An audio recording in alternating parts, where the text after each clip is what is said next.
শুভকামনা নিয়ে একটা গল্প বলে আমি 6 নম্বরে যাচ্ছি।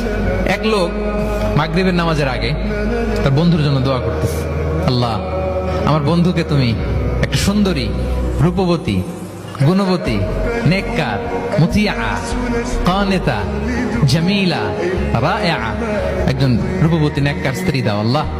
কতদিন ধরে তার বিয়েটা ঝুলে আছে, আল্লাহ তুমি ব্যবস্থা করে দাও, সুন্দরী নেককার আল্লাহ। তো সে তো তার বন্ধুর জন্য প্রাণ ভরে দোয়া করতেছে, আর তার স্ত্রী ওয়াইফ পাশেই ইফতারি রেডি করতেছিল। এই দোয়া শুনে মহিলা তো তেলে বেগুনে জ্বলে উঠছে, দৌড়ে আসে বলছে, এই তুমি কিসের দোয়া করো, রাখো। সে বেচারা মোনাজাতের মধ্যে তো ভরকে গেছে, ভয় বলে কি হইলো, আমি তো দোয়া করতেছি আমার বন্ধুর জন্য। তো মহিলা বলে, তুমি কি মনে করছো আমি হাদিসটা জানি না? অন্যের জন্য কোনো ভালো দোয়া করলে আগে যেটা নিজের জন্য কবুল হয়, তুমি মনে করছো আমি জানি না?